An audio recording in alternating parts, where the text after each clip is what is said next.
Remittance অর্থাৎ বৈদেশিক মুদ্রা একটি দেশের অর্থনীতির মূল চালিকা শক্তি।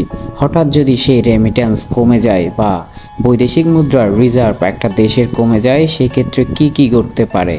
বাংলাদেশে চলছে কোটার জন্য কঠোর আন্দোলন। সেই আন্দোলনে প্রবাসীদের অনেকেই ঘোষণা দিয়েছে দেশের রেমিট্যান্স পাঠানো বন্ধ করে দিবে।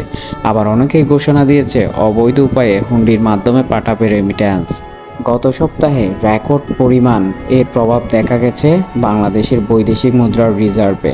শুধু তাই নয়, রেকর্ড পরিমাণ কমেছে বৈদেশিক মুদ্রার রেমিট্যান্স। চলুন জানি একটা দেশে কতটা প্রভাব রাখে রেমিট্যান্স অর্থাৎ বৈদেশিক মুদ্রা।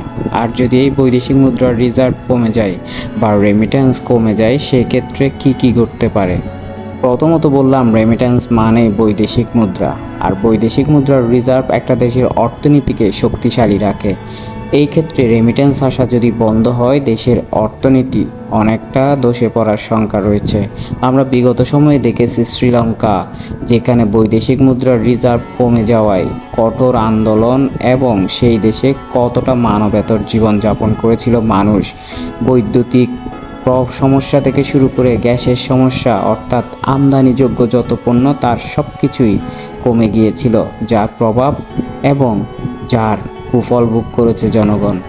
এই ক্ষেত্রে বাংলাদেশেও যদি রেমিট্যান্স আসা বন্ধ হয়ে যায়, বৈদেশিক মুদ্রার রিজার্ভ কমে, সেই ক্ষেত্রে অনেক আমদানি পণ্যের উপর প্রভাব পড়তে পারে, যেগুলো মানুষ ভোগ করতে পারবে না দেশের। বাংলাদেশ ব্যাংক ব্যবস্থায়ও একটা নেগেটিভ ইমপ্যাক্ট তৈরি হবে। এই জন্য বাংলাদেশ তার উন্নয়নের জন্য যেই ঋণগুলো বিদেশ থেকে নেয়, সেই ঋণগুলো পরিশোধ করতে হয় বৈদেশিক মুদ্রায়। এই ক্ষেত্রে বৈদেশিক মুদ্রার রিজার্ভ কমে গেলে সেই ঋণ পরিশোধে বিলম্বিত হতে হবে, অথবা ঋণ পরিশোধে অনেকটা ব্যর্থ হতে হবে। সরকারকে বিভিন্ন খরচ কমিয়ে আনতে হবে, অনেক জায়গায় অনেক কিছু শূন্যের কোটায় নিয়ে আসতে হবে। এমনকি সরকার এই উদ্ভূত পরিস্থিতি মোকাবেলায় শেষ পর্যন্ত বিশ্বব্যাংকের দ্বারস্থ হবে। আরও অনেক ঋণের বোঝা চাপিয়ে দেওয়া হবে। শুধু তাই নয়, আরও বিভিন্ন বিদেশি সংস্থাগুলো থেকে ঋণ অনুসন্ধান করতে হবে, আপাতত নিজেদেরকে টিকিয়ে রাখার জন্য। বলতে গেলে পুরোপুরি একটা দেশের অর্থনৈতিক অবস্থায় ধস নামতে পারে, কেননা বাংলাদেশের মতো উন্নয়নশীল দেশে অর্থনীতির অন্যতম মূল চালিকা শক্তি হলো রেমিট্যান্স। বহু বছর ধরে অভিযোগ রয়েছে বাংলাদেশের প্রতি যারা প্রবাসী, তারা সঠিক মর্যাদা, সঠিক ন্যায় এবং সঠিক সম্মানটুকু পায় না দেশে। সেই জন্য তাদের তো ক্ষোভ রয়েছেই।